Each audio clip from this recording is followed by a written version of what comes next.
Cons with us throughout the day as well. Performance of the night, Lakers and the Heat. When you talk about it, it's fitting that the Lakers played the Heat, Monica, because Luka Doncic was on a heater, and you never walk away from a heater. Ooh, baby, you talk about being on cloud 9 or whatever you want to announce. No, that's right, cloud 9, yeah. Golly, I mean, this is unreal. And Luka's kind of done this in back-to-back games. Now, obviously not this point production, but against Houston, he was so cold in the closing minute. 40 points in 38 minutes on Wednesday against the Rockets, to allude to that. 40 points through 3 quarters last night in the fourth.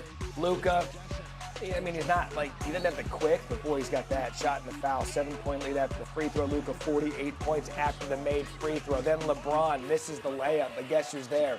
His buddy Luka. Okay. That gives him 50 points. Lakers up 9. When this is going on right here, Monica, though, with these two working in tandem, it's kind of frightening. Yeah, it is. And I think the thing about it is LeBron James is such an incredible shapeshifter in the game. He can be whatever it is that the Lakers need when he's on the floor. These guys didn't get to Miami until like 5 a.m. off the Rockets. Yeah, but they're used to that. This is. I was going to say, is that normal? They're totally. grinders. By the way, when's the last time a LeBron triple-double was kind of under the radar? Because that's what happened last night. Luka's 60-point game, the first by any Laker since Kobe did so in his final game back in 2016. Simply put, Luka has been sensational during the Lakers' 8-game winning streak, averaging over 40 points per game. The first Laker to average over 40 in an 8-game span since the late, great Kobe in 2007. And so we talk about this 8-game winning streak, Monica, and the discussion has begun why and how, but what is Luka doing to be so dominant during this streak? He's one of those guys who you just don't alter his pace, right? Like, his ability to play when he wants, how he wants. I mean, he's getting to his spots. He's obviously shooting the 3 ball so well right now. But even when he gets into the paint, he's just got a variety of moves. His strength and his ability to finish there, he's playing at his own speed. And I think you continue to see how difficult it is to get him off of balance. And then, of course, if you don't let him score, he's just going to dime the ball to whoever he decides on that Lakers roster. He's got incredible vision. Deceptively great at finding open players. We talk about the point production, and that's all world, but even his ability to find players. And I know that this might be boring to some, but how did the Lakers find their groove over the last couple of weeks? Because it's been really good basketball.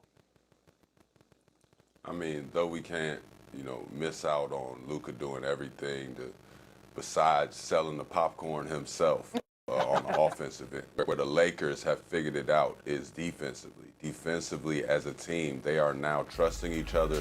You see first help, second help, there's rotations. You see a back tap right there that leads to a breakaway.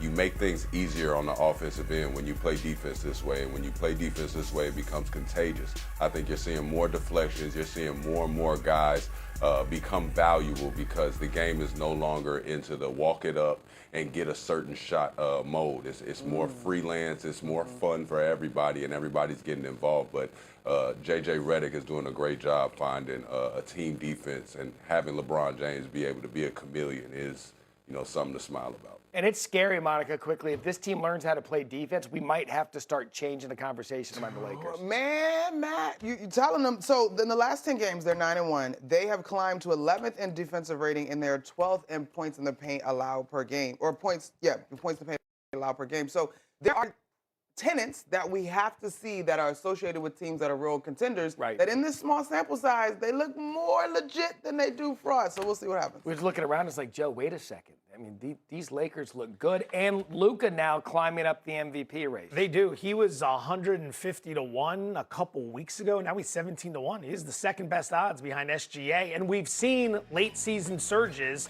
take out the leader at the end of the year. Joel Embiid famously did that to Nikola Jokic a few years back. Jokic had been leading most of the way, and Embiid snaked him in the last 2 weeks with a great run down the stretch, which is what we're seeing here.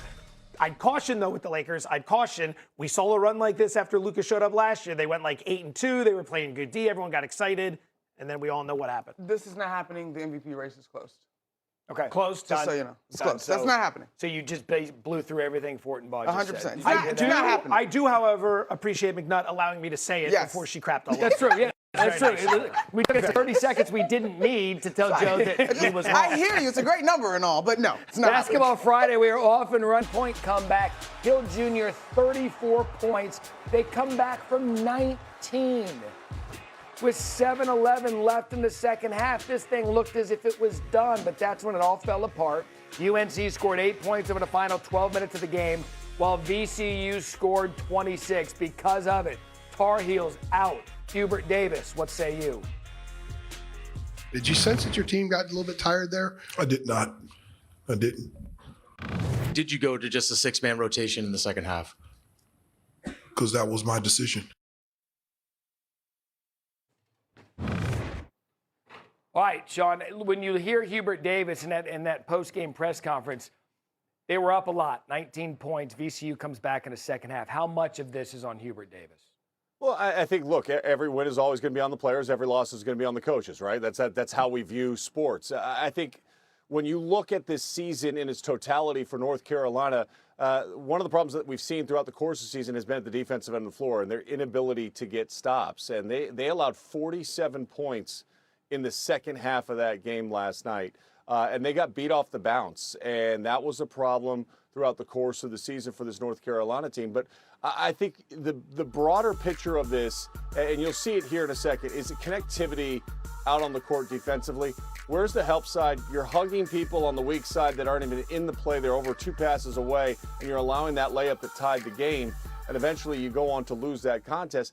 If Caleb Wilson is healthy, they're not a 6th seed. But the reality of it is Caleb Wilson was not healthy. They were a 6th seed. And they just lost in the first round and some bad execution down the stretch. They couldn't even get the ball, and they got a 5-second violation late in the game.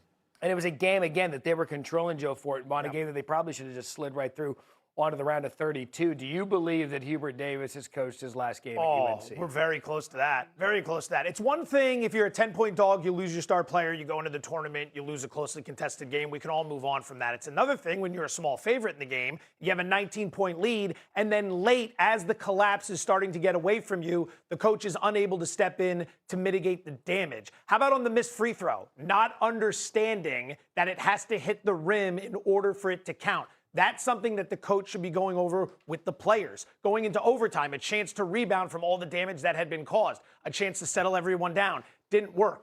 My question, if I'm in Chapel Hill, would be, are we trending in the right direction under Hubert Davis, or are we trending in the wrong direction? Right. First year on the job, went to the NCAA finals. That was with a lot of Roy Williams players, right? What has happened since? The team has slowly but surely moved away from that target, with each of the last 2 years resulting in losses in the opening round of the tournament. They're moving in the wrong direction, so they have to have some very serious conversations about what the future of the program is going to look like. By the way, Roy Williams only didn't get out of the round of 64 once. He's done it back-to-back years in Hubert Davis. That's something to keep an eye on. So UNC, they're out. Duke, or they had to sweat yesterday against Siena. The great escape with one of the young teams in the country. They are talented. Early on, Siena, they were working. Justice Schultz drives, layup inside. Later, same score. This was the turning point of the game. Riley Mulvey gets the ball. Perfect execution until it wasn't. They get another opportunity. And then in transition, Isaiah Evans finishes it off. 16 minutes left in the game. Duke down 9. Boozer kicks it out to Hamania. Drains the 3. Duke cuts the lead to 6. Later in the second half, Boozer. The Stars stepped up when they needed them to. Duke trailing by 2. And then here, the game tied at 61. And John Shire and Duke, hey, they survive in advance. That's all that counts. 71-65. Here was Duke following the escape. GMAC had his guys way more ready to play than I did. He outcoached me. He outcoached us.